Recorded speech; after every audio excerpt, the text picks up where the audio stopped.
আসসালামু আলাইকুম। রসায়নের আরো একটি ভিডিও ক্লাসে আপনাদের সকলকেই স্বাগতম। আজকে আমাদের ক্লাসটি থাকবে জটিল যৌগ নিয়ে।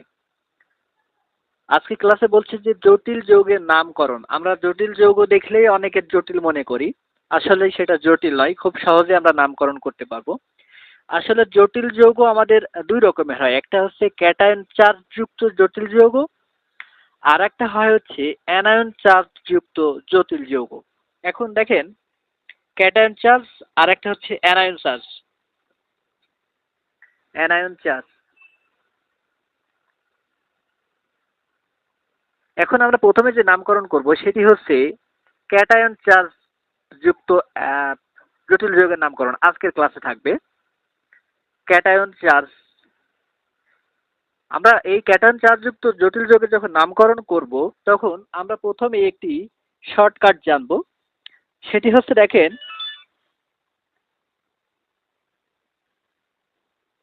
সংখ্যা সহ লিগ্যান্ড প্লাস ধাতু তার জারণ সংখ্যা প্লাস অ্যানায়ন। কি বললাম? প্রথমে দেখেন, আমরা একটি যৌগ দেখতে পাচ্ছি, জটিল যৌগ, যেখানে আমরা এই থার্ড ব্র্যাকেটের মধ্যে যে ধাতুটি দেখতে পাচ্ছি এই ধাতুটি হচ্ছে আমাদের কেন্দ্রীয় মৌল। আর এই কেন্দ্রীয় মৌল ব্যতীত যেগুলো থাকবে সেগুলো হচ্ছে লিগ্যান্ড। আমাদের কপার হচ্ছে এখানে ধাতু, তাহলে ধাতু আমাদের হচ্ছে কেন্দ্রীয় মৌল, আর কেন্দ্রীয় মৌল বাদে যেগুলো আছে সেগুলো হচ্ছে লিগ্যান্ড। তাহলে অ্যামোনিয়া হচ্ছে আমাদের লিগ্যান্ড। কি বললাম? যে থার্ড ব্র্যাকেটের মধ্যে ধাতু ব্যতীত মানে ধাতু বাদে যারা থাকবে তারা হচ্ছে সবাই লিগ্যান্ড। তাহলে আর কপার হচ্ছে, যেহেতু ধাতু, কপার আমাদের কেন্দ্রীয় মৌল, আর এইটা হচ্ছে আমাদের অ্যানায়ন। এখন আমরা নামকরণ করব। দেখেন যে প্রথমে বলছে যে সংখ্যা সহ লিগ্যান্ড। লিগ্যান্ড হচ্ছে আমাদের অ্যামোনিয়া, অ্যামোনিয়া আছে চারটা, তাহলে সংখ্যা সহ লিগ্যান্ড, তাহলে চারটা মানে টেট্টা। টেট্টা মানে অ্যামিন থাকলে হচ্ছে অ্যামিন, অ্যামোনিয়া যদি থাকে সেটা হচ্ছে অ্যামিন, আর পানি থাকলে সেটা হচ্ছে অ্যাকোয়া। তাহলে আমাদের যেহেতু এখানে আছে হচ্ছে অ্যামিন, তাহলে আমরা এখানে দেখেন লিখতে পারি যে কি লিখবো, সংখ্যা সহ লিগ্যান্ড, তাহলে টেট্টা অ্যামিন, টেট্টা অ্যামিন।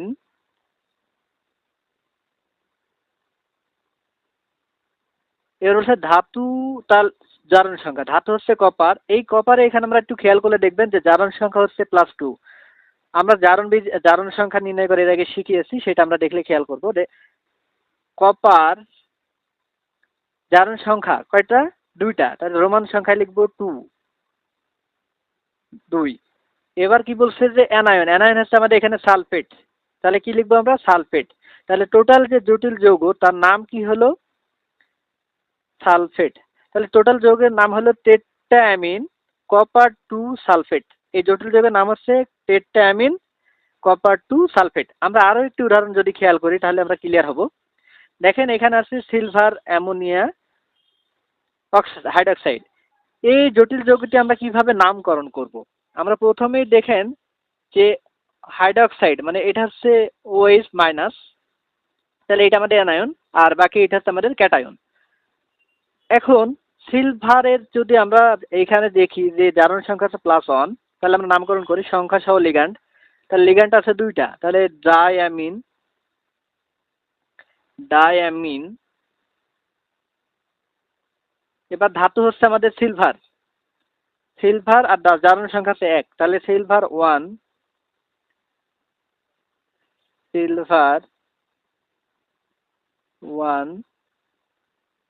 এরপরে কি? অ্যানায়ন, অ্যানায়ন হচ্ছে আমাদের হাইড্রক্সাইড, তাহলে আমরা লিখে দিই হাইড্রক্সাইড, হাইড্রক্সাইড। OH আমাদের যেহেতু আমাদের অ্যানায়ন সেহেতু আমরা লিখতে হবে hydroxide, oxide,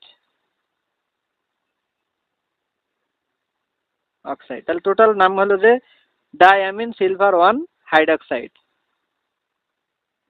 diamine silver 1 hydroxide. এখন আমরা আরো একটি উদাহরণ যদি খেয়াল করি, এক বা একাধিক একাধিক যদি আমাদের লিগ্যান্ড থাকে সেক্ষেত্রে আমরা কিভাবে নামকরণ করব? দেখেন এখানে আমাদের লিগ্যান্ড আছে দুইটা, একটা হচ্ছে অ্যামিন আর একটা হচ্ছে অ্যাকোয়া মানে পানি। এখন যদি আমরা এখানে একটু খেয়াল করি যে দেখেন এখানে আমাদের কেন্দ্রীয় মূল্য হচ্ছে কোবাল্ট, কোবাল্টের জারণ সংখ্যা 3 এই যৌগে, আর এখানে আমাদের দেখেন অ্যামিন আছে আর হচ্ছে অ্যাকোয়া। এখন আলফাবেটিক ওয়ার্ডার যদি অনুসরণ করি তাহলে প্রথমে আমাদের যেটা আসবে সেটা হচ্ছে অ্যামিন, তারপর আসবে হচ্ছে অ্যাকোয়া। আমাদের এই একাধিক যদি লিগ্যান্ড থাকে সেক্ষেত্রে আমরা অ্যালফাবেটিক অর্ডার ফলো করব। অ্যালফাবেটিক অর্ডার ফলো করলে যেটা আমাদের আগে আসবে সেটা আমাদের প্রথমে নামকরণ দিয়ে শুরু করব। তাহলে আমাদের প্রথমে আসবে হচ্ছে অ্যামিন, আর পরে আসবে হচ্ছে অ্যাকোয়া। তাহলে আমাদের অ্যামিন যদি এ হয় তাহলে অ্যাকোয়া হচ্ছে সি। তাহলে আমাদের দেখেন যে নামকরণ আছে সেটা হচ্ছে সংখ্যা সহ লিগ্যান্ড প্লাস ধাতু প্লাস জারণ সংখ্যা প্লাস অ্যানায়ন। তাহলে এইটা আমাদের দুইটা যেহেতু লিগ্যান্ড আছে তাহলে প্রথম লিগ্যান্ড হচ্ছে আমাদের অ্যামিন। তাহলে প্রথম লিগ্যান্ড যেহেতু আমাদের অ্যামিন, তাহলে অ্যামিনকে আমরা এ ধরতে পারি। যদি মনে করি এ, তাহলে এ আগে হবে, আর এটা হচ্ছে অ্যাকোয়া সি, এটা হচ্ছে আমাদের পরে হবে। তাহলে এখন নামকরণ শুরু করে দেখেন। তাহলে সংখ্যা সহ লিগ্যান্ডে আসি। তাহলে টেট্টা অ্যামিন, টেট্টা অ্যামিন। এবার পরে কি আছে? অ্যাকোয়া, ডাই অ্যাকোয়া, যেহেতু দুইটা ডাই অ্যাকোয়া। এবার সংখ্যা সহ লিগ্যান্ড, সরি সংখ্যা সহ জারণ সংখ্যা। জারণ সংখ্যা বলছে ধাতু, ধাতু হচ্ছে আমাদের কোবাল্ট। তাহলে কোবাল্টের জারণ সংখ্যা 2, এখানে কোবাল্টের জারণ সংখ্যা হচ্ছে 3, কোবাল্ট 3 প্লাস অ্যানায়ন। অ্যানায়ন হচ্ছে আমাদের ক্লোরাইড, অ্যানায়ন হচ্ছে আমাদের ক্লোরাইড। তাহলে আমাদের পুরো যে জটিল যৌগ হলো সেই জটিল যৌগটার নাম হচ্ছে টেট্টা amine die aqua cobalt 3 chloride. এটা হচ্ছে আমাদের এই জটিল যৌগ। অ্যানায়ন প্লাস সংখ্যা সহ লিগ্যান্ড প্লাস ধাতু প্লাস এড প্লাস তার সাথে জারণ সংখ্যা। এটা হচ্ছে আমাদের শর্ট টেকনিক, মানে অ্যানায়নিক যখন নামকরণ করব সেটা শর্ট টেকনিক। দেখেন আমরা একটি জটিল যৌগ দেখতে পাচ্ছি। এই জটিল যৌগের যে চার্জ সেটা হচ্ছে 3 মানে অ্যানায়নিক চার্জ। এখানে ফেরাস হচ্ছে আমাদের কেন্দ্রীয় মৌল, মানে ফেরাস ধাতু।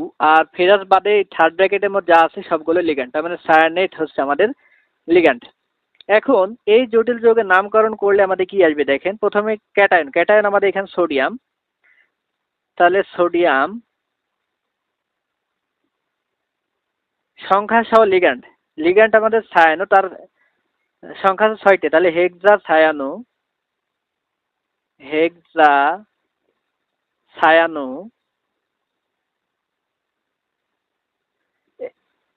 ধাতু। তাহলে ফ্রেম আমাদের যদি এখানে ফ্রেম আছে তাহলে ফ্রেম আছে, তাহলে আমাদের ফ্রেমের সাথে এর যোগ্য, তাহলে হচ্ছে ফেরেট।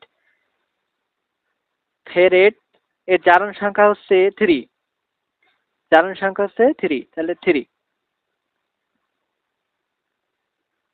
দেখেন আমরা আরেকটি উদাহরণ খেয়াল করলে আমরা এটি খুব সহজে ক্লিয়ার হব।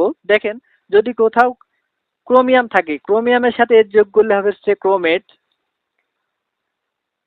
আবার যদি নিকেল ধাতু থাকে, নিকেল ধাতুর সাথে এর যোগ করলে হবে নিকেলেট। মানে কোনো ধাতুর সাথে এর যোগ করলে হবে ওই ধাতুর এট, মানে ওই ধাতুর এট যোগ করা লাগবে। ঠিক আছে, এখন আমরা আরেকটি উদাহরণ খেয়াল করি। উদাহরণটি হচ্ছে দেখেন সোডিয়াম 4 এর সাথে আছে থার্ড ব্র্যাকেটের মধ্যে ফেরাস সায়ানেট। এখন আমরা এটার নামকরণ কিভাবে করব? নামকরণটা করার সময় দেখেন এখানে আছে, আমরা প্রথমে জারণ সংখ্যা জানবো ফেরাসের কেন্দ্রীয় মৌলের। তাহলে কেন্দ্রীয় মৌলের যদি জটিল জায়গায় নামকরণ ক্ষেত্রে কি করব? টোটাল জারণ সংখ্যা 0, যৌগের টোটাল জারণ সংখ্যা 0, সোডিয়ামের +1 তার সাথে 1, তাহলে +4। যেহেতু ফেরাসে নির্ণয় করবে x, সায়ানো হচ্ছে -1 6, তাহলে x = +2। তাহলে এইখানে ফেরাসের যে জারণ সংখ্যা সেটা হচ্ছে +2। এখন আমরা নামকরণে আসি। দেখেন নামকরণে যদি করি তাহলে প্রথমে সোডিয়াম, মানে প্রথমে হচ্ছে ক্যাটায়ন সোডিয়াম প্লাস সংখ্যা সহ লিগ্যান্ড, তাহলে হেক্সা ছায়ানো।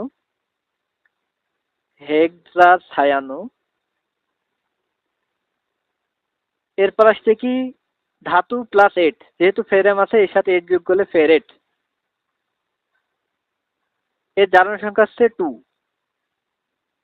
জারণ সংখ্যা 2। এইটা হচ্ছে আমাদের এই যৌগর নামকরণ। আমরা এভাবেই শর্টকাট ব্যবহার করে জটিল যৌগের নামকরণ খুব সহজেই বের করতে পারি।